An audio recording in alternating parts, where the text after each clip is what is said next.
반갑습니다. 내 가족의 사건처럼 하나하나 최선을 다하는 법무법인 이현입니다. 누구나 법적 문제가 생기면 심적으로나 경제적으로 큰 부담을 갖게 됩니다. 혼자서 해결해 보려 하겠지만 만족스러운 결과를 이끌어내기가 쉽지 않죠. 여러분의 정신적인 고통, 금전적인 어려움을 이해하며 이현의 법률 상담 시스템을 통해 도움을 드리고 있습니다. 의뢰인의 문제는 하나의 사건이 아니라 한 사람의 삶이라는 마음으로 면밀하게 분석하여 해결의 실마리를 찾아드리겠습니다. 자, 그럼 오늘의 주제인 오피스텔 분양계약 해지에 대하여 함께 알아볼까요? 오피스텔 분양 광고를 보고 마음에 들어 계약을 했다가 여러 사정으로 인해 해지하는 경우가 있습니다. 이러한 계약 해지는 사실 쉽게 이루어지지는 않는데요. 이를 파기하는 이유에는 크게 세 가지 경우가 있습니다. 먼저, 분양을 받으려는 매수인의 변심으로 요청하거나 시공사의 문제로 인해 입주가 지연되는 경우, 또는 분양 자체가 사기인 경우입니다. 첫 번째의 경우에는 중도금을 납입하기 전이라면 계약 해지가 가능합니다.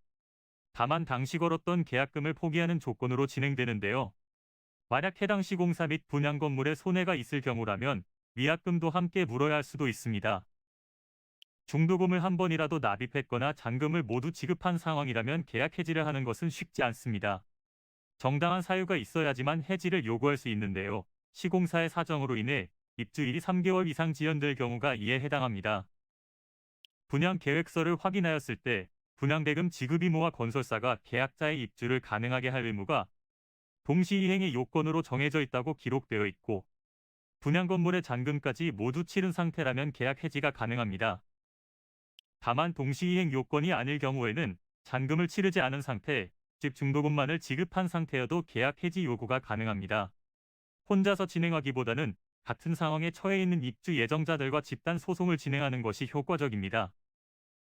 마지막으로 해당 분양 광고가 거짓, 허위 광고였을 경우인데 광고를 보고 계약을 결심했지만 실제 건물을 보니 현저히 다르다면 정당하게 계약 파기를 요청할 수 있습니다.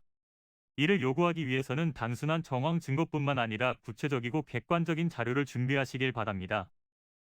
오피스텔 분양계약 해지는 개인과 업체와의 분쟁이기 때문에 더욱 철저히 준비하셔야 하는데요. 분양계약서의 내용이나 현재의 상황에 따라서도 대처 방안이 달라지기 때문에 다양한 판례를 찾아 가장 효과적인 방법을 모색해야 합니다. 이는 간단히 분석될 문제가 아닌 경우들이 대부분이므로 꼭 법률적인 상담을 받아보는 것이 현명하다고 볼 수 있습니다. 그리고 가능한 한 긴 싸움이 되지 않도록 최대한 빠르게 조치를 취하는 것이 좋습니다. 미루면 미룰수록 사건에 대한 난이도가 높아질 수도 있기 때문이지요. 가벼운 병도 방치를 하면 상당히 무거운 병이 되듯이 이 또한 역시 사전에 바로잡으셔야만 간단한 조치로도 해결할 수 있는 가능성이 높아지는 것입니다.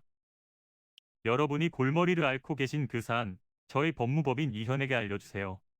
이현의 법률 상담 시스템을 통해 든든한 지원군이 되어드리겠습니다. 간혹 변호사가 아닌 사무장 등과 상담하는 줄로 오해하시는 분들이 계시는데 이는 전혀 아니며 저희 법무법인 이현은 변호사와 1대1로 상담이 이루어진다는 점을 다시 한번 꼭 알려드립니다. 저희는 하나의 분야가 아닌 민사, 형사, 가사뿐만 아니라 비송사건 등 모든 것을 추구하고 있는 종합 로펌입니다. 가장 궁금해하시는 사건의 해결 가능성과 해결의 키포인트, 예상되는 문제점과 해결 방안 등을 총망라하여 종합적인 시각으로 안내해드리고 있습니다. 보다 정확한 상담을 위해 전국, 전 지역 상담 접수를 먼저 실시하오니 해당 화면에 보이는 번호로 먼저 연락을 주시면 친절한 안내를 도와드리도록 하겠습니다. 인터넷으로 법무법인 이현을 검색 후 홈페이지를 살펴보시고 와도 좋습니다. 언제나 의뢰인이 처한 상황을 이해하며 그 입장에서 생각하겠습니다. 저희는 법무법인 이현이었습니다. 감사합니다.